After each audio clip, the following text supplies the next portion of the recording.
Amigos de Café Electoral, gracias por estar con nosotros como cada lunes a través de nuestras redes sociales. Saludamos a la gente que nos sigue en Facebook, en INE Estado de México y en Twitter @INE-EDOMEX. Mi nombre es Martín García Casasola y a nombre de la Junta Local Ejecutiva del Instituto Nacional Electoral en el Estado de México, les damos la bienvenida a Café Electoral en este programa número 45. El día de hoy nos acompaña el biólogo Abel Rubén Pérez, él es vocal del Registro Federal de Electores en esta Junta Local, a quien le agradecemos mucho que nos acepte esta invitación para platicar con nosotros en Café Electoral. Bienvenido, biólogo. Muchas gracias, Martín, a tus órdenes.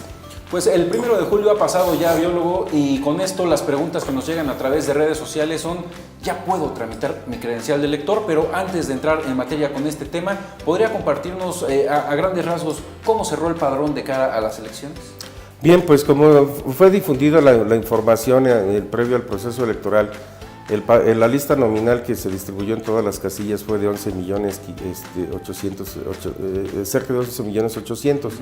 Sin embargo, pues ya con los resultados estamos viendo que en la entidad votaron más de 8 millones de ciudadanos, entre los que votaron por los diferentes partidos y aún cuando algunos ciudadanos anularon su voto. Pero finalmente, bueno, se ve una participación muy alta en esta entidad con cara a la elección presidencial. Fueron más de 8 millones los que participaron de ciudadanos en esta entidad. Y que nuevamente el tema de reimpresiones fue un éxito en este segundo ejercicio. Así es, también el tema de las reimpresiones era un problema que teníamos en otros procesos electorales, dado que cerrábamos la etapa de reposiciones y todavía había esa parte en donde los ciudadanos podían extraviar su credencial, podrían tener un deterioro grave de su credencial o bien que se la robaran. En ese periodo de 3 meses aproximadamente, pues los ciudadanos tenían que interponer una demanda de juicio. Ahora el INE, a través del acuerdo CG 193, autorizó la reimpresión de credenciales. Lógicamente, pues sí, el ciudadano tenía una credencial muy idéntica a la que tuvo, no podía ya hacer ningún movimiento porque los plazos legales para el padrón electoral se cierran desde el 31 de enero. Ahora, ¿este tema de las reimpresiones se prolonga? Es decir, ¿solamente es previo a la jornada electoral, unos días antes, o va a continuar ya? No, de hecho las reimpresiones pues ya se detuvieron, se detuvieron desde el día 20 de junio, solamente sirvieron para el proceso electoral, pero además ya no es necesario. Si alguien extravía su credencial, mejor que pida una reposición y se le actualiza ya la fotografía y se le actualiza todos los datos de su credencial. Es más, si aparte de extraviarla también tiene que hacer su cambio de domicilio, mejor que la haga. O sea, la reimpresión nada más sirve para llevar a cabo el proceso electoral a quien extravía, tiene un deterioro grave de su credencial, pero una vez terminando el proceso electoral, pues ya todos los trámites se vuelven a normalizar. Correcto, entonces pasa el 1 de julio, la gente nos empieza a escribir a través de redes sociales: ¿ya puedo acudir al módulo de atención ciudadana? ¿Desde cuándo están aperturados? Desde el 2 de julio, desde el 2 de julio, aunque teníamos previsto ir abriendo los módulos paulatinamente, porque tenemos 80, teníamos la intención de irlos abriendo paulatinamente, dado que suponíamos que a lo mejor iba a haber algunos recuentos y que todavía los espacios en las oficinas distritales iban a estar ocupados, pero una vez que terminan los recuentos y todo ese tipo de cosas hemos ido paulatinamente. Actualmente, el día de hoy, puedo asegurar que ya están abiertos los 80 módulos y que ya están dando servicio en todo el estado. Es más, llevamos una etapa de planeación con los representantes de los partidos políticos la semana pasada para que los módulos ya pudieran estar ubicados de acuerdo estratégicamente en el estado. A través de nuestras redes sociales, en cada mañana se publican los módulos itinerantes, dónde van a estar ubicados, en qué fecha estarán ubicados y el horario, pero entendemos que sobre todo los módulos que se encuentran en juntas distritales manejan horarios incluso en fines de semana. Así es, solamente los sábados, ya los domingos no estamos abriendo, los sábados estamos abriendo de las 8 de la mañana a las 2 de la tarde, los que tienen doble turno se pueden ir todavía hasta las 3 de la tarde, pero evidentemente lo que queremos asegurar es que prácticamente son las planeaciones muy similares a las que hemos venido manejando previo al proceso electoral. Los partidos políticos coincidieron en que siguiéramos con esa estrategia de atención de módulos semifijos y móviles. Los semifijos y móviles a los que te refieres iban a abrir a partir del lunes, pero estamos haciendo esfuerzos para que ya, como lo comentaba hace un momento, a partir de que el día de hoy ya estén abiertos los 80 módulos, incluyendo los semifijos y los móviles. ¿Cómo puede identificar la gente, biólogo Abel Roen Pérez Pérez, vocal del Registro Federal de Electores en esta Junta Local, identificar qué tipo de trámite necesita? ¿Cuál sería la diferencia, por ejemplo, entre un reemplazo, una reposición, un cambio de domicilio y los diferentes trámites que existen? Así es, de hecho existen también los trámites combinados. O sea, el primero que es el más usual es la alta, ¿no? Lógicamente, el año pasado estuvimos empadronando a todos los ciudadanos que inclusive al 1 de julio cumplieran los 18 años porque legalmente ya podían votar, pero quien cumple los 18 años a partir del 2 de julio y en adelante, pues lógicamente es un alta, apenas va a ingresar al padrón electoral. Estas campañas van enfocadas también a los jóvenes para que no tengan su primera credencial, no solamente para votar, sino que prácticamente ya vayan iniciando sus actividades en el padrón electoral. Recordemos que también la credencial nos está sirviendo como un medio alterno, que es el medio de identificación, el más aceptado en nuestro país, y por lo tanto es conveniente que eviten filas y que actualmente la campaña permanente va dirigida hacia ellos, pero no solamente a este tipo de personas. O sea, vienen los otros trámites, que es el de cambio de domicilio, como bien lo señalaste, todos los cambios de domicilio. Aquí también es importante decir que la última verificación al padrón electoral nos sigue reportando cerca de 16% de ciudadanos que no han reportado su cambio de domicilio. Otro de los aspectos es que quien tenga que corregir algún dato, también existe el trámite de corrección de datos. Los reemplazos les llamamos a aquellos ciudadanos que tienen credenciales 15 todavía y que fueron dados de baja y que por supuesto pues no pudieron votar en este proceso porque ya no están en la lista nominal de electores, pero todavía pueden ir a reemplazar su credencial a los módulos de atención ciudadana para que puedan tener su credencial. Hay otros tipos también de trámites que hacemos como reincorporados, que quien fue suspendido de sus derechos y ya fue reincorporado por un juez, pues tiene que acudir al módulo para solicitar su reincorporación. Asimismo también es conveniente señalarles que pues ya como lo estábamos comentando, quien todavía tiene una credencial 15, todavía puede haber ciudadanos que puedan tener credenciales 09, 12 o 03, que no, por alguna circunstancia no han podido acudir al módulo. Bueno, pues es tiempo recordarles que los módulos son permanentes y que pueden actualizar su credencial. Aquí también hay un dato importante. Ya prácticamente, como recordemos, la reforma del 2008 implicó que la credencial debe de tener una vigencia de 10 años. Sin embargo, no la podíamos aplicar como tal, dado que había muchos ciudadanos a los que me estoy refiriendo que tenían la credencial 03, 09, 12, en donde les dimos la oportunidad de 2 años para que pudieran reemplazar su credencial. En la elección del 2015 todavía votaron los que tienen credencial 15 y en el 1 de julio todavía votaron los que tienen en su reverso credencial 18. Sin embargo, el acuerdo al que me he estado refiriendo, el CG 193, también señala que estos ciudadanos van a tener hasta el día 31 de diciembre del 2018 para poder reemplazar su credencial, porque a partir del 1 de enero del 2019, estas credenciales van a ser dadas de baja tanto de la lista nominal como del padrón electoral. Evidentemente no tenemos proceso electoral en puerta en estos momentos, sin embargo, ya no se las van a empezar a aceptar como medio de identificación y eso es importante. Ahora bien, si se esperan hasta el 1 de enero, pues lógicamente las filas van a estar más grandes. Entonces lo que recomendamos es que empiecen a acudir particularmente estos ciudadanos. ¿Cómo poder diferenciar estas credenciales? Bueno, pues si ya dimos de baja la 03, dimos de baja la 09, la 15 y la 12, pues lógicamente la 18 es la única que tiene todavía en el recuadro, en el reverso de la credencial, el número 18. Por lo tanto, al darse de baja estas credenciales a partir del 1 de enero del 2019, ya no habrá ninguna credencial que tenga recuadros. Porque recuerden que la nueva credencial que se ha estado emitiendo del 2008 para acá, ya tiene una vigencia de 10 años, como lo dice la ley, en donde pueden ver en la credencial que quien la tramitó en el 2008, le dice ahí que la vigencia es hasta el 31 de diciembre del 2018. Quiere decir con esto que quien la esté tramitando en estos momentos, en el 2018, pues su credencial está saliendo con vigencia a 2028, al 31 de diciembre del 2018. Y así sucesivamente nos vamos a ir por lo que prácticamente la reforma entra ya al 100% en la ley para todos los ciudadanos. Correcto, estamos platicando con el biólogo Abel Rubén Pérez Pérez, vocal del Registro Federal de Electores en esta Junta Local en el Estado de México. Vamos a hacer un corte en Café Electoral y regresamos con algunas preguntas frecuentes al momento de hacer el trámite de la credencial de elector.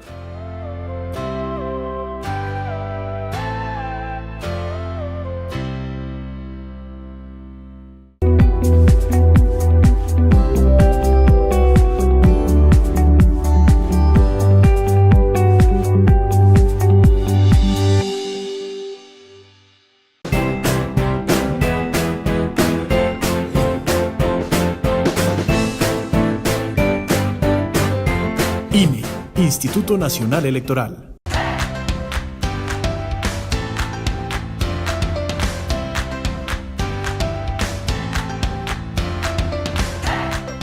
Estamos de regreso, amigos de Café Electoral, reiterando el agradecimiento a quienes nos siguen a través de Facebook y Twitter en INE Estado de México. Estamos platicando con el biólogo Abel Rubén Pérez Pérez, vocal del Registro Federal de Elector en esta Junta Local en el Estado de México. Ya nos comentaba que los 80 módulos de atención ciudadana en el Estado de México ya están abiertos para que pueda usted acudir a cada uno de ellos o al más cercano a su domicilio y poder realizar el trámite de su credencial de elector. Sin embargo, nos preguntan mucho a través de redes sociales, vocal, ¿qué documentos necesitan para poder hacer este trámite?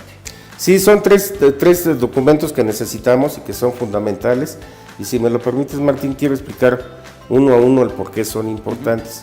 El primero que tenemos que identificar es el acta de nacimiento y debe de ser original, emitido por el registro civil. Es el único documento en donde podemos demostrar que somos mexicanos, o sea, prácticamente no tenemos ningún otro documento para hacerlo.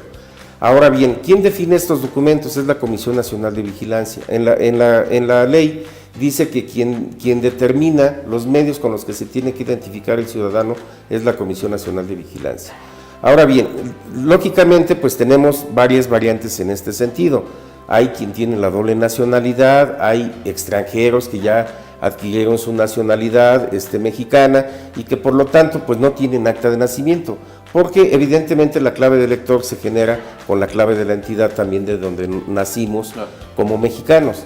Sin embargo, para estos ciudadanos pues tienen la posibilidad de acudir a la Secretaría de Gobernación y que les den un documento expedido para que los podamos identificar con que ya son legalmente mexicanos. Entonces, en este sentido, es el acta de nacimiento y este documento que emite la Secretaría de Gobernación. ¿Por qué es importante el acta de nacimiento? Es también porque la credencial ya tiene incorporada la CURP.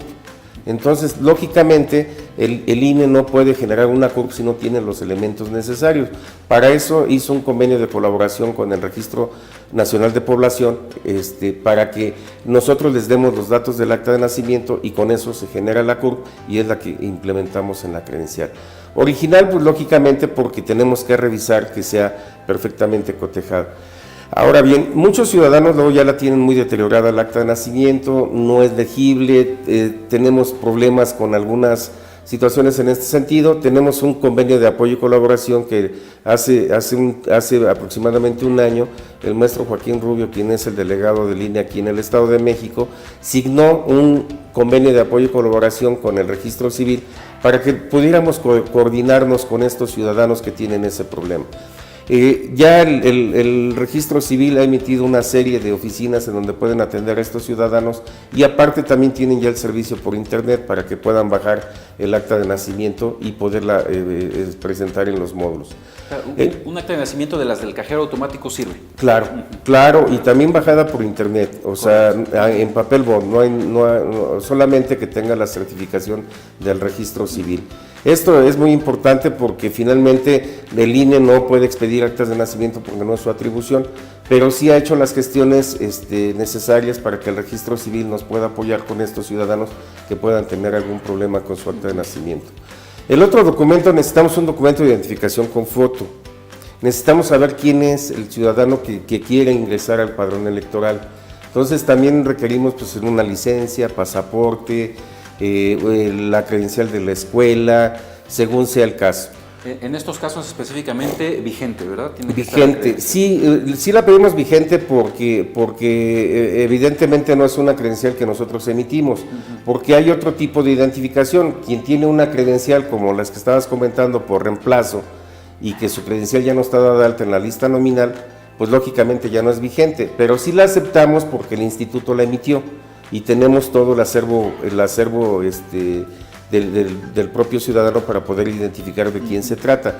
Pero cuando son de otras instancias, como las que estoy hablando, de instancias educativas, la licencia y todo ese tipo de cosas, pues sí las necesitamos vigentes porque no las emitimos nosotros. Entonces, en ese sentido, sí requerimos el apoyo para que el ciudadano acuda con un medio de identificación vigente. Claro, y algunos documentos que a lo mejor no puede tener vigencia, como un diploma, ¿no? Quizá una constancia de estudios, no sé, de la secundaria y ya no pudo continuar con la educación. ¿Estos se aceptan también? Sí se aceptan, sí, siempre y cuando tengan un cierto periodo de vigencia. Correcto. Prácticamente son 3 años los que estamos aceptando. Ahora bien, pues un ciudadano grande que tenga un documento como ese, pues no se lo podemos aceptar porque ya las fotos no son muy coincidentes, y por eso es que se pide un cierto periodo de vigencia. Sin embargo, existe la posibilidad de que si no tiene ningún documento y que su primer documento de identificación va a ser la credencial del elector, porque sí sabemos que llega a existir esa posibilidad, la Comisión Nacional de Vigilancia determinó que se haga acompañar de 2 testigos. 2 testigos en donde al menos uno sea de la sección electoral y el otro sea del Estado. Pues lógicamente pueden ser vecinos que están en la misma sección electoral o bien 2 familiares que lo acompañen al módulo para que puedan identificar que se trata de ese ciudadano. Lo mismo ocurre con el tercer documento, que es el documento de residencia. Entonces, acta de nacimiento, un documento con identificación con foto y un documento de residencia. Y el documento de residencia puede ser el recibo de la luz, el recibo del agua, que también los pedimos vigente, y si no tienen estos 2 documentos, pues sí se pueden hacer acompañar de 2 testigos para subsanar esa situación. Claro, ¿es necesario que este comprobante de domicilio esté a nombre de la persona que va a hacer el trámite?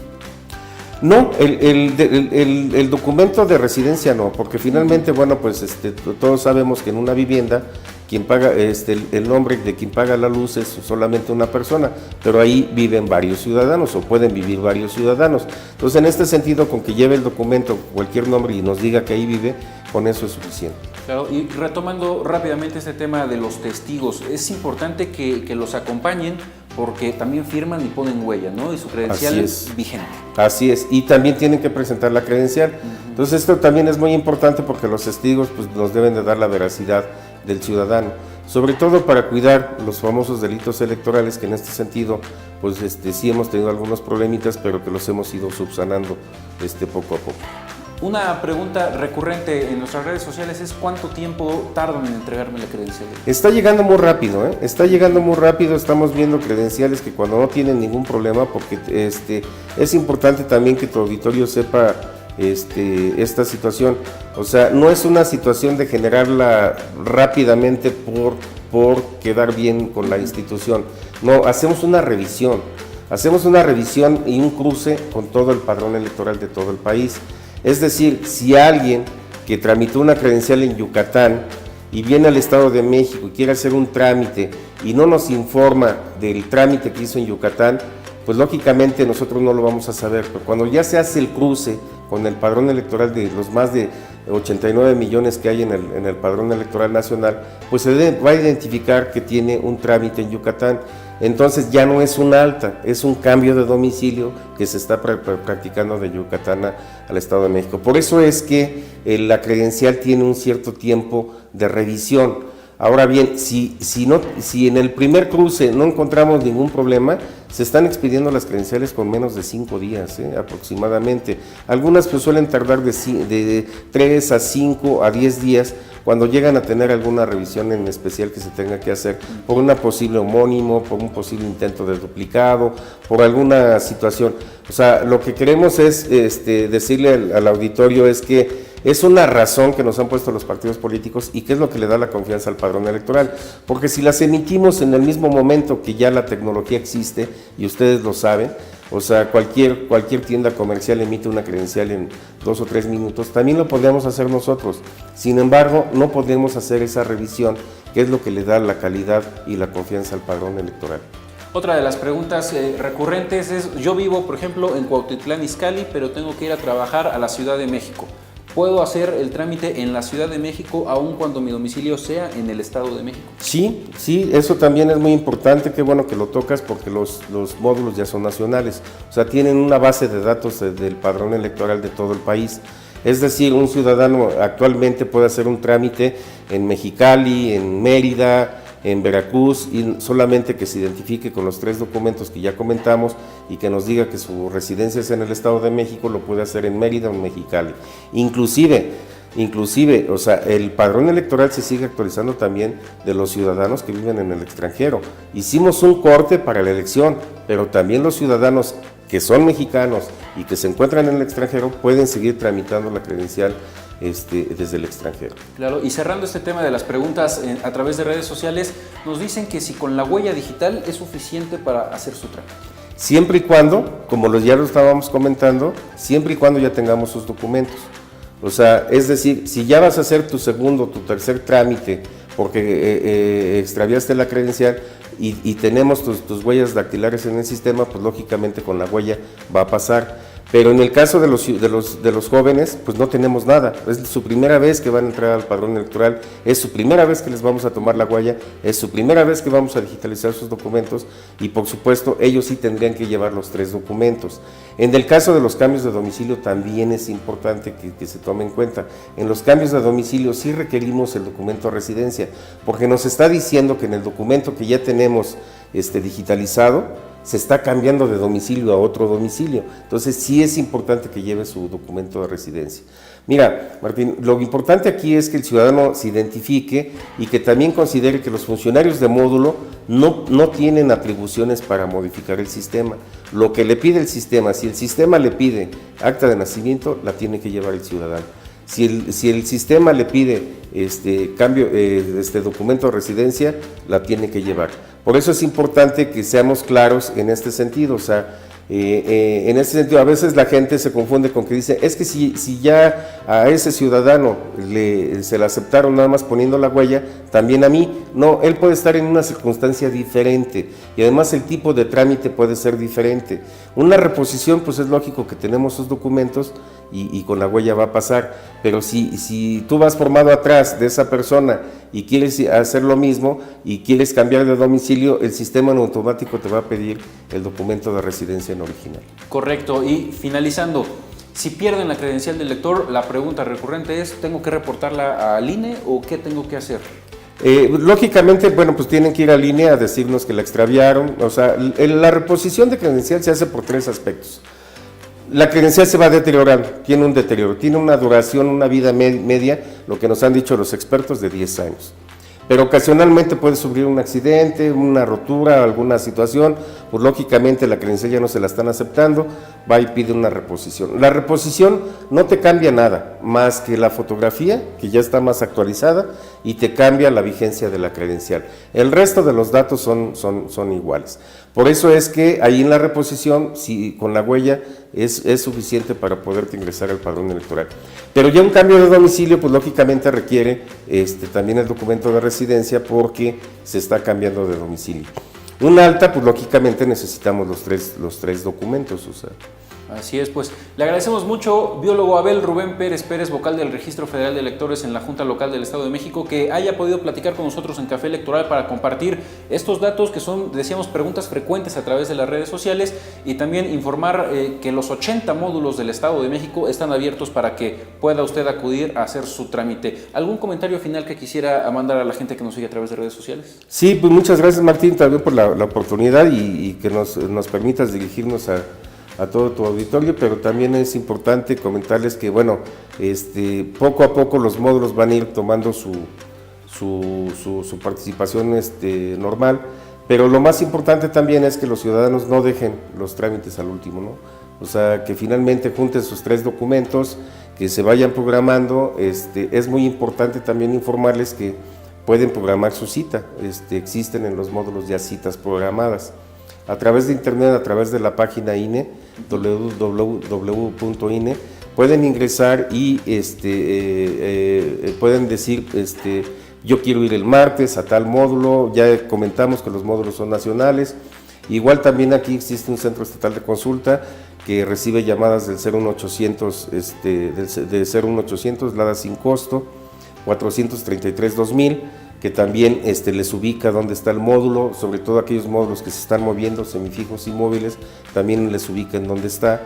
Y también, bueno, pues comentar que ustedes también lo hacen, lo están haciendo en las redes sociales, estar monitoreando el directorio de módulos, y que los estamos esperando que realicen sus trámites, y que pues ya una vez pasado el proceso electoral, lo que viene es ahora revisar cómo estamos con el padrón electoral y irlo actualizando para el siguiente proceso electoral. Correcto, gracias nuevamente por acompañarnos, biólogo Abel Rubén Pérez, y gracias a ustedes que nos siguieron a través de nuestras redes sociales.